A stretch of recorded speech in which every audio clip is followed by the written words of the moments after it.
What's up guys, it's your boy Milano Miguel, back at it again with another video. Today is a Coppa Italia round of 16 episodes, so here we go. Here we go.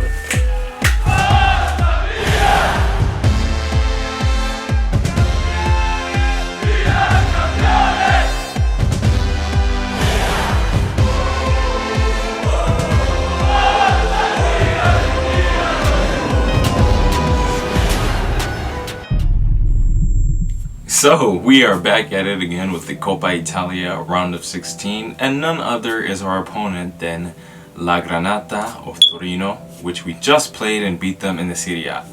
Last year we also played La Granata in a round of 16 of the Serie A, which also ended up going to extra time, where we won 4-2. Starting lineup as follows: Tatrashanu, Kalulu, Musacchio makes a rare sighting and appearance. Romagnoli, Dalot, Calabrian midfield with Tonali, Castillejo, Brahim Diaz, Rafael Leao, and none other than Zlatan Ibrahimovic making his way back to the starting lineup. I think Zlatan started the game because it would give him some time to, just loosen up, because he hasn't played since November. So that was a good opportunity for him. What I will say is, the first half of Milan versus Torino for Coppa Italia was pretty boring. I'm not even gonna lie, I fell asleep watching the first half. It was just that boring. Not much really happened. Zlatan had this one opportunity to go for glory, and it just went wide. Other than that, wasn't really much to cover in the first half. Milan did pretty well. Torino didn't really give that many problems. But the first half was boring. And then after that, halftime, Hakan Çalhanoğlu and John Spitahau would make their way to the pitch, replaced by Zlatan Ibrahimovic and Samu Castillejo. And that's when there was more life brought into this game. Calabria would have a shot that would hit off the post. Dalot would have a shot that would hit off the post in about the 57th minute. Quite unlucky for Milan. And then about a minute and a half later, Calabria would then have a shot that went wide that looked like it hit the post as well. So Milan hitting the post twice in that second half. Quite unlucky, but still pushing to try and find a goal. In the 63rd minute, Kessie and Hernandez would make their way to the pitch, being replaced by Musacchio and Calabria. Pioli was just putting all his eggs in one basket and trying to go for the win, as he should. Trying to kill off the game in the second half.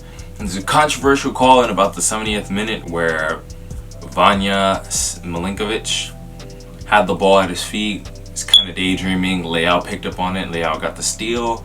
And then Vanja Milinkovic brings Rafael Leao down. Some people say it's a penalty. It looked like a penalty to me because the keeper lost the ball and Leao won it fairly, but because I guess Leao had a finger or a hand on the keeper, it was deemed as a foul.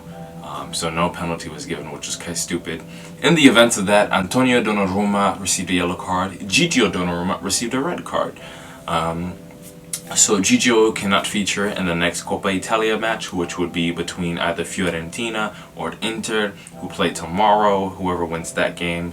So yeah, Brahim Diaz, who had quite a decent game today, had the opportunity to kill off the game in the 86th minute. Instead of going for the low-driven shot, he tried to go for glory and try to place it into the top corner, and it just went above the bar. Man, he had time to actually slow down that shot and be patient with it, in my opinion. But we didn't manage to take that one opportunity that would have sealed the game for us, which ended up in us going into extra time, which was not the ideal situation, but we should be fine with the extra time. Extra time, Milan tried to put all the eggs in one basket and try to find the back of the net, but to no avail. The closest we came to scoring was Diego Dalot's opportunity in about the 116th minute. So after that, it looked like penalties were looming. Seemed like Torino was ready to play this game out to penalties, and towards the 120th minute, we all knew penalties was coming. Quite a frightening situation as to what happened with Rio Ave. That penalty shootout was very, very long. Torino would go first, Belotti striking and hitting the back of the net.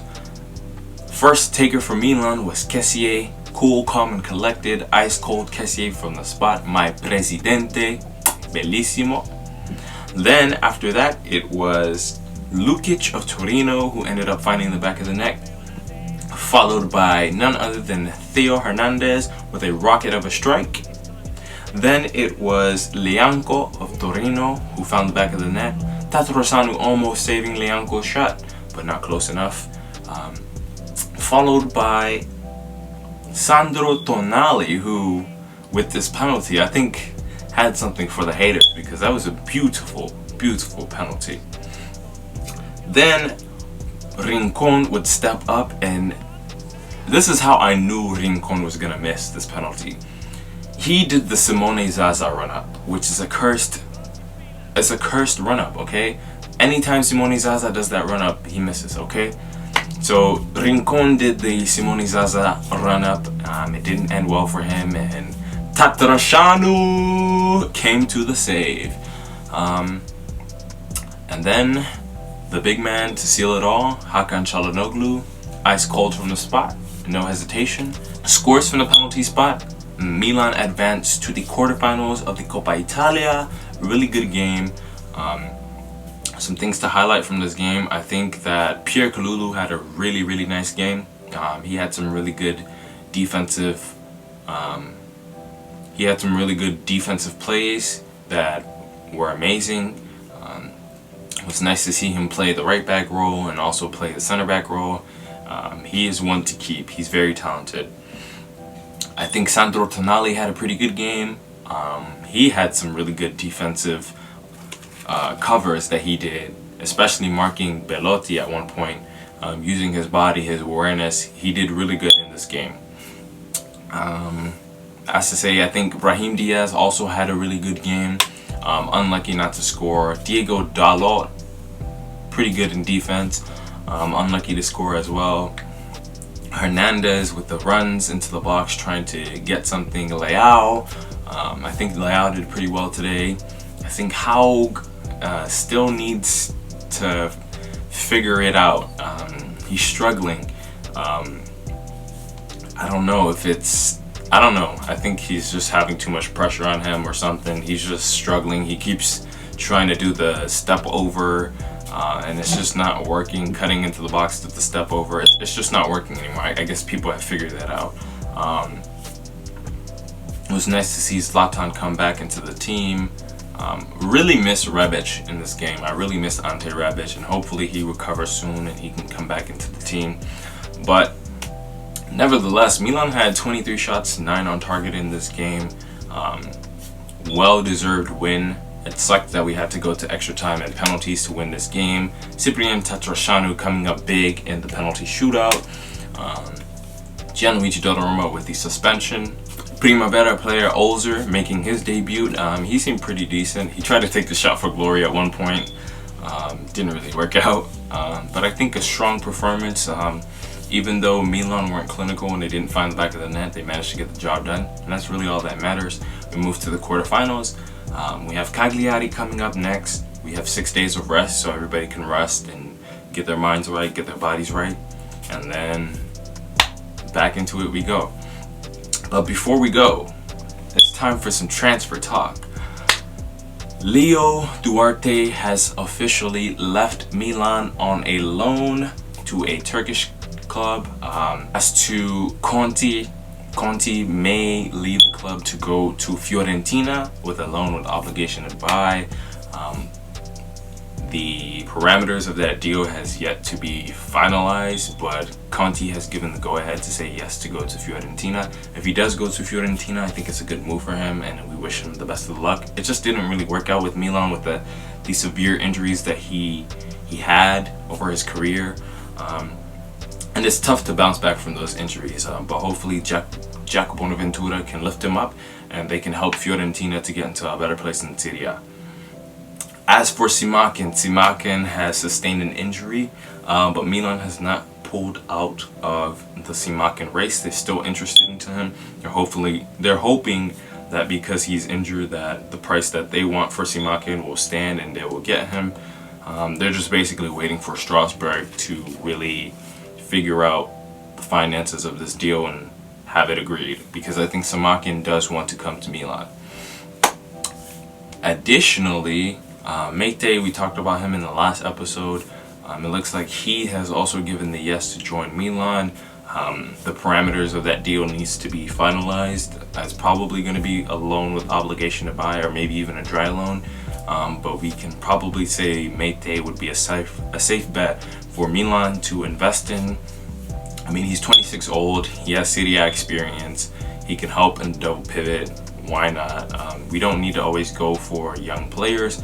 I think some experienced players, and it's even more valuable that he's a Serie A player, so he knows how the Serie A is. So why not? I approve that one. Get it done, Milan.